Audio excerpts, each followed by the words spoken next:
How are you doing? I mean, how are all of you doing now that we've been through a year and a half of this pandemic, and now it seems that we are going backwards? Every plan that we have made, every encounter with another person, every day in some part seems to revolve around COVID-19. And to tell you the truth, I'm a little tired of it. Yes, I think we all are. We seem to be going forward. We had a couple of months where we almost felt safe again, but now things are beginning to look worse. It's frustrating, isn't it? Mm-hmm. No matter where we were in life back in January of 2020, remember back then? Life is turned upside down.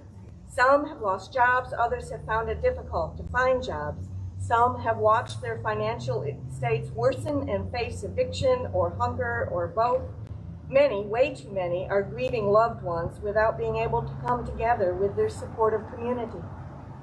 Many of us may feel isolated, perhaps a little depressed. And there are others who have cleaned and organized closets and cupboards. Craft projects have been completed, tons of books read, and home renovations done. Yay to those people who have been so energetic. Not me.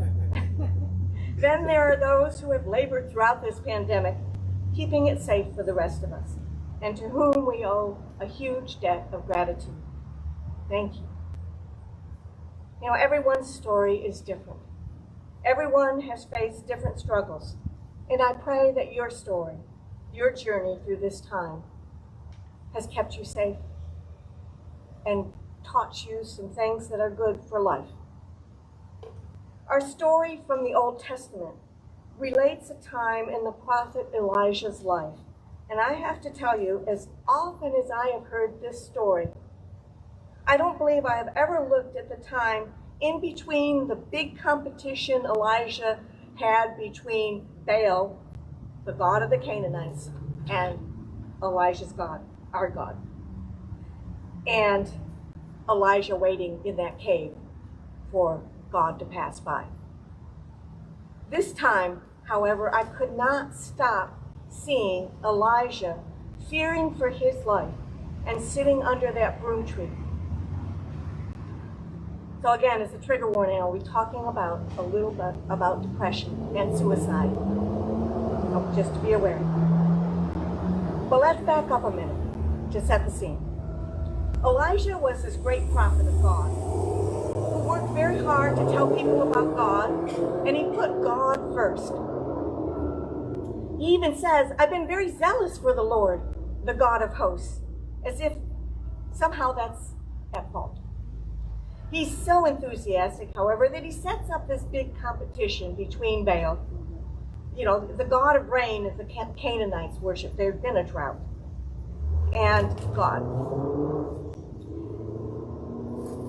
There'd been this drought, and Elijah was determined to show the people that God controlled the rain, not Baal.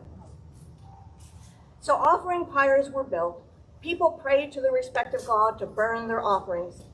And Elijah had his offerings doused with water. So there's this fire over here, this building of campfire over here, fire, whatever you want to call it, for Baal, and one over here for God. And they put their sacrificial offerings on it. And then they prayed. No match, the God that's greater is going to light it. Baal's didn't burn. Nothing. Elijah had his fire doused with water, and God burned it all up, including the water. And Elijah became so excited over this victory that he took all the prophets of Baal and ran them off and killed them all. I guess that's what you do if you win.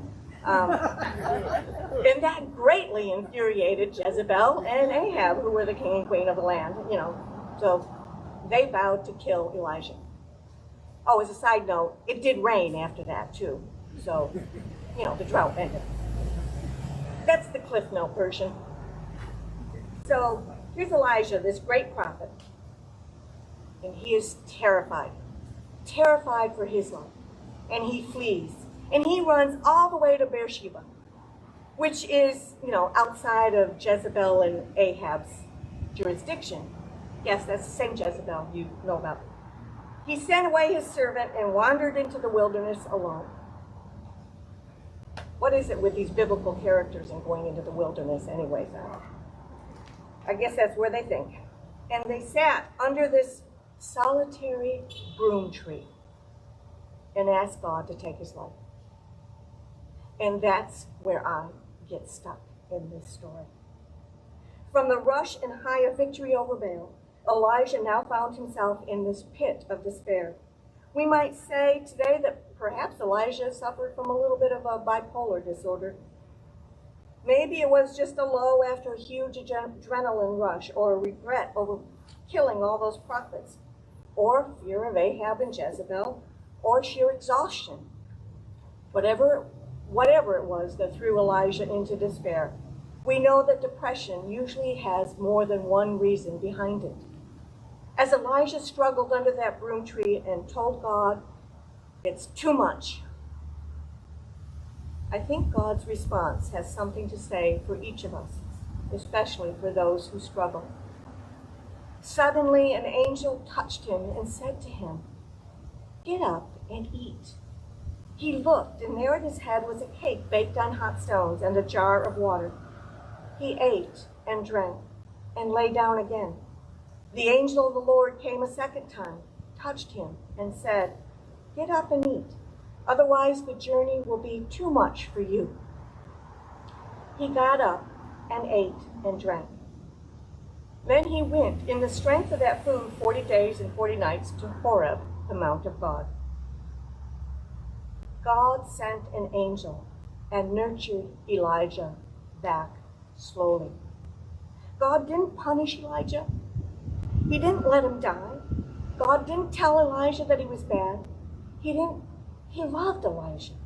No, God was patient. God fed him, let him take the time he needed, and then encouraged him to get up and start again. Elijah's recovery did not happen all at once. As a matter of fact, the angel had to come a second time and offer more food, more strength. Recovery from depression is slow. It comes in bits and pieces.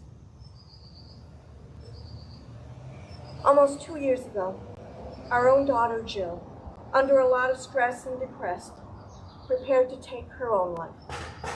Fortunately, gratefully, she made a phone call. She cried out for help, and someone listened and got her to a place where she could receive the help that she needed. What turned her around? Was it an angel? Maybe it was her two beautiful adopted daughters, whom she could not bear to leave. Angels? Perhaps. I know I love them, but I can also tell you that after living with them for over 1.5 years, they're not always angels. Angels, I'm convinced that any of us can be messengers from God. Angels, if you will. People that appear unexpectedly or mysteriously at crucial moments in our lives. Now, having lived with and cared for those two girls, that's the line I was supposed to say earlier. They're lovely, and they give us joy. But recovery was slow. There was a time in the hospital that outpatient therapy, medicines, and help from extended family to assist with caring for her family. Then a loss of employment and relocating back to stay with us while looking for employment closer to her support team. And there was lots of work on her part, including exercise, setting new goals, therapy, counseling. She ran races, albeit virtually because we couldn't be together in person. And in doing that as a fundraiser, she raised over $10,000 for the American Foundation for Suicide Prevention, and we're so very proud of her. Many of you have been there along the way to offer encouragement and support, and I thank you. Like Elijah, Jill needed time, a safe place, help with daily life, and access to therapy and medicine. Like Elijah, she also benefited from letting go of some of the stresses she was under and coming back to live with us and be embraced by all of you and the resources that this county provided. We are so grateful. There was a lot that took place over the last couple of years, and we are beyond thankful that our story has turned out well. It could have been so different. But our story is just one of thousands of others that have very different endings. And Jill is not the first person I have known who has struggled with their life, nor is she the last. But I would hope that our story will prevent others. In the past few years, it seems more and more people are coming out and talking about mental health and the pressures and stresses that life puts on them. Naomi Osaka and Simone Biles are two of the latest, most famous people saying, we need to talk about this. Because it is not visible, we tend not to talk about our struggles. I found it even hard to mention the word suicide.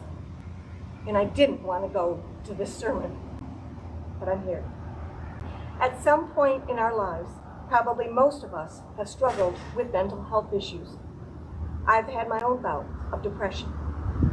Perhaps as common as a banged up knee, we are often told to push through it or get it together. So we hide it, ashamed of it.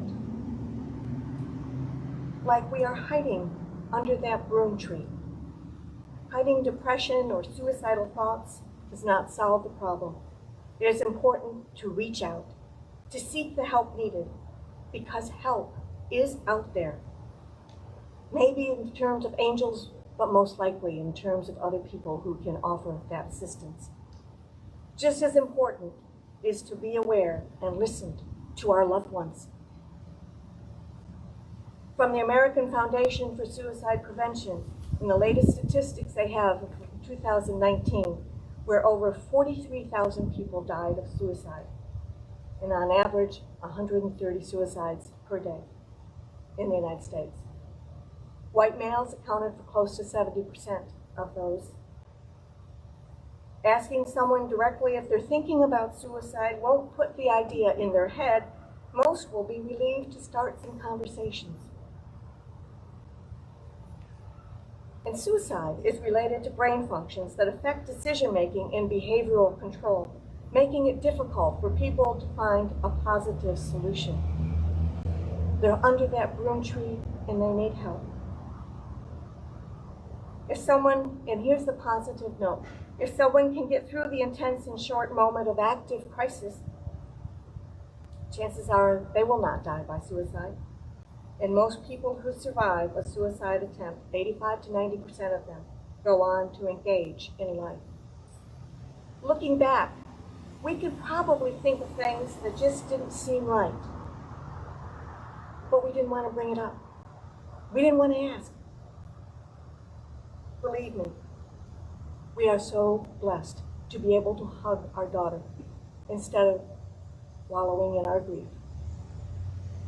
What I hear in Elijah's story is that God did not give up on Elijah either. And God listened when Elijah said, it's too much. And when Elijah had been fed and doing better, Elijah started taking more steps. He began another journey. This time he went to Mount Horeb, the sacred mountain where Moses met God. And there he waited for God. And in that place, God appeared to Elijah, but not until a storm, an earthquake, and a fire had passed. For God appeared in the sound of sheer silence. As I read this, and as I read this, I think of how still nature can seem after the fury of a storm has passed, and how clear the air can be, especially after a lightning storm, when the air is sparkling. Likewise, when we are able to still all the voices running around in our minds, all the should-dos, the should-have-dones, the to-do list, the frustrations and maybe regrets and guilt of things we did, the things we tell ourselves about who we are, the things others tell us about who we are, our griefs, all of those storms that rage inside our minds. When we can take a step back, breathe, and let all that go, even for just a moment, then just maybe, in that silence, we could hear a clearer voice, holding us in love, encouraging us, forgiving us, maybe even feeding us. Maybe not physically, but spiritually. Elijah, in that silence, heard God. And you know what God told him? God said to Elijah to go anoint a new king and appoint a new prophet, Elisha, spelled with an SH, not a J, who would go along with him and become Elijah's successor and would help carry Elijah's burden. God provided someone to help Elijah go forward. God still believed and trusted in Elijah. God wanted him to live. But God also knew that Elijah needed help. And that's okay. In this story, God seeks out Elijah. He feeds him, holds him, waits with him, and then provides someone to help carry the burden. God sets the example of how we can be with one another and how to support one another. And as a community, we can be there for one another, like the letter to the Ephesians encourages the people to do, to be imitators of God as beloved children and live in love as Christ loved us. With all that the world has been through this past year and a half, we need time. We need grace. We need patience. It's not going to be easy to recover from all of this that we've been through.